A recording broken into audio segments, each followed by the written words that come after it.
иштебиз. Ташмамбет Кенесариев бүгүнкү күндө мына Кокон хандыгы боюнча, оторчулук доор боюнча, анан кийин ушу инсандардын тарыхын изилдөө боюнча бүгүнкү күндө эң алдыңкы сапта турган биздин окумуштубуз. Бүгүн мына 70 жылдыгында анын ушул кандай эмгектерди жазганын ушу эл аралык конференцияда ошол жерде кеңири дагы талкууга алып талдап атабыз. Буюрса ушул агайдын баштаган өзүнүн эмгегин анын шакирттери дагы улап атат.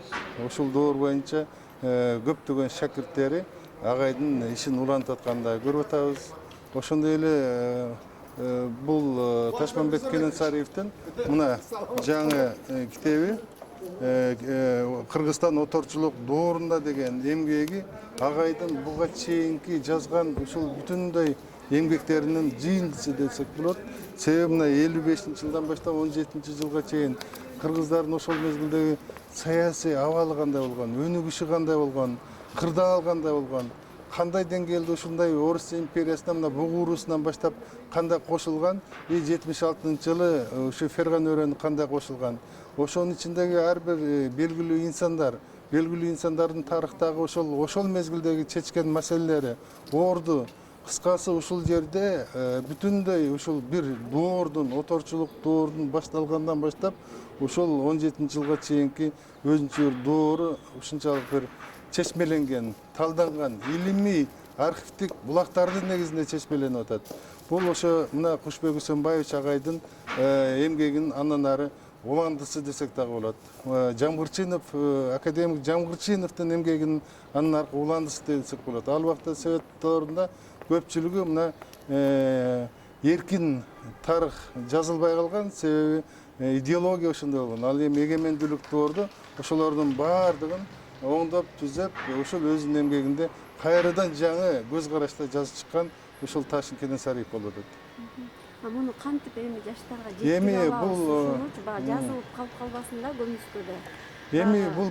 Эми бул китеп бул илимий мүнөздө жазылды. Эми илимий мүнөздөгү китепти көбүнчө жаштар мындай өтө тарыхка кызыккан, ушундай илимий тилде жазылган эмгекти түшүнүп окуган жаштар гана пайдаланбаса, бул көбүнчө мына тарых бул албетте бул тарых факультетинде башка окуу жайларда бул атайын сунуш кылынат.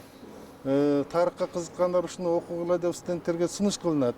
Андан кийин мектеп мугалимдери алып алыптыр, ушундан ал кызыктуу жерлерин мектеп окуучуларына айтып, дагы тереңирээк кызыктырып окуйт. Бүгүнкү күндө биз тарыхты баштан баштап аягына чейин супсак окута бербей, ушундай бир мезгил олуттуу жерлерин студенттерге, окуучуларга, жаштарга тереңирээк жеткиришибиз керек. Ошондо гана тарыхка болгон кызыгуу күчөйт. Мына ушул китеп ошого өтө чоң кызмат кылат. Келип эле каражатка такалып атпайбы? Азыр Кубанычбек Жумалиев айтты го, акча бөлөбүз депчи. Ушуга ишенесизби? Жогорку кеңеш карап бир тарыхчыларга дагы бир акча бөлөт депчи. Эми жогорку кеңеш албетте бөлсө өтө жакшы болот эле. Архивтерди кыдырганга мына мамлекеттик өкмөттүк бир программа кабыл алынган. 10 жылдык программа. Ошол 10 жылдык программа, өкмөттүк программа болгону 2 жыл гана иштеди да токтоп калды. Эмне десек, каражат бөлүнбөйт деп. Ошого 25 миллион каражат 10 жылга бөлүнгөн. Бирок ошо боюнча токтоп калды. Бүгүнкү күндө жаштар, бүгүнкү күндө тарыхчылар архивтерге бара албай турган мезгили.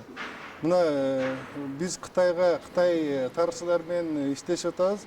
Ошол эски Кытай тилин үйрөнгөнгө жаштарды ал жака жибере албай атабыз. Себеби алардын стипендиясы, жашаганы, шарты, окууга төлөгөн акчасы булардын баардыгы өтө бир кымбат болуп атат.